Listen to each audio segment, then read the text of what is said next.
I mean, everyone was much poorer, but the rich were still much richer than everyone else. And there's also something in there, you talked about identity, and I've watched this happen on the, what would you call it? Inevitable consequences of pathological thought front.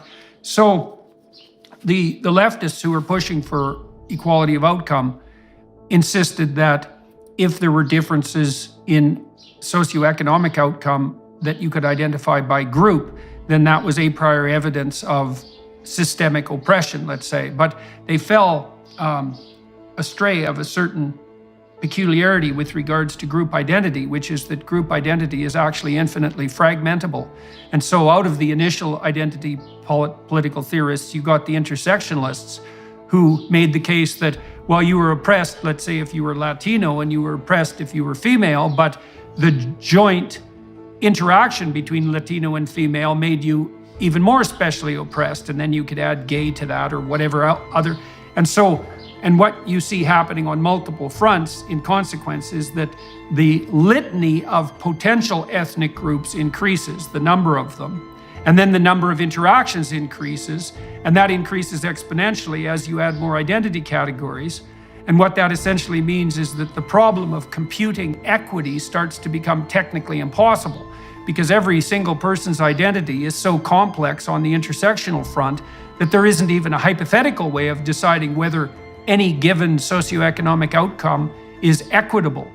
And so when I walked through that, I thought, well, Western culture had actually solved that problem several thousand years ago by pointing out that the appropriate level of analysis is the individual, because the individual has a unique identity that is in some sense a consequence of all their multiplicitous group identities, but singularly, what would you say, singularly representative of each individual. And so then you let individuals compete and cooperate in a fair market, and that's the best possible way of moving towards the right balance between equity and wealth.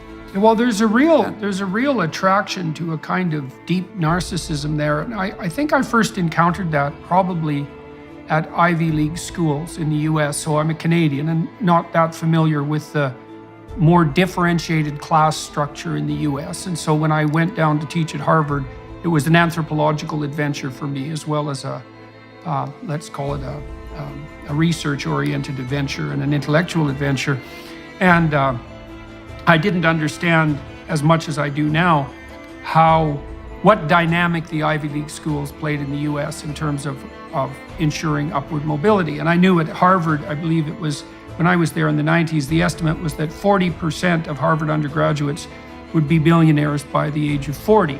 And that was 30 years ago. And so that was quite a substantial amount of money then. And the whole point is that if you got into an Ivy League school, as soon as you got in, you were basically a member of the 1%. Now, you might have been a junior member, but you were definitely a member.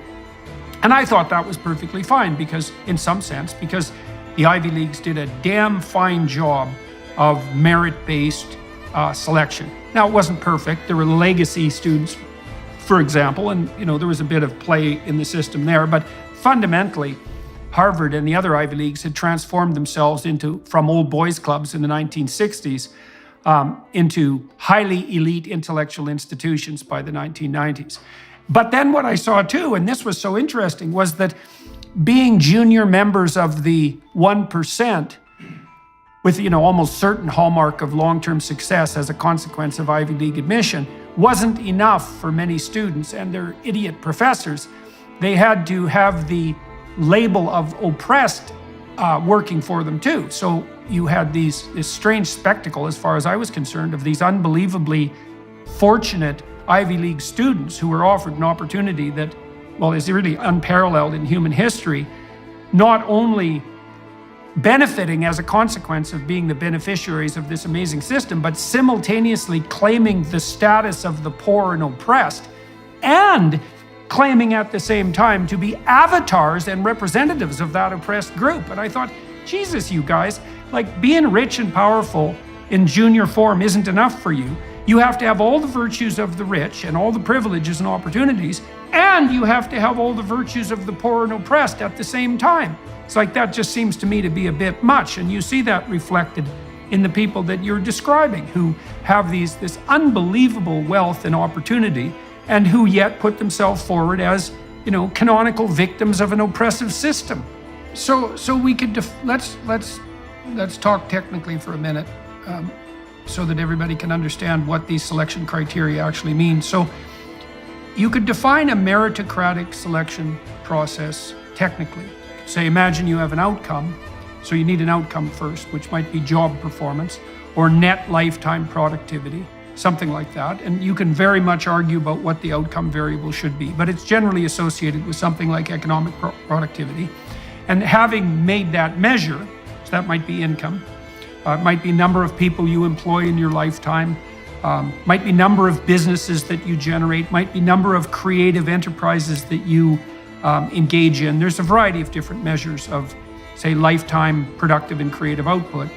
And then you could say that you use a meritocratic selection process if you use a statistical procedure that has been linked to that outcome measure.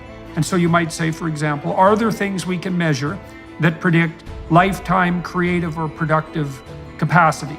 And the answer is, well, yes, we actually know what they are. So one of them is general cognitive ability, which is often assessed with IQ tests or SATs or MCATs or GREs, standardized tests. And the other is personality, with a secondary, what would you say, contributor of interest. And so people who are productive have high general cognitive ability, which can be assessed quite rapidly. They tend to be conscientious, which is a personality trait, and that makes them good managers and administrators, or they tend to be high in openness, and that makes them creative entrepreneurs. And it also helps to some degree to be somewhat free of negative emotion. And those are basically the category of predictors.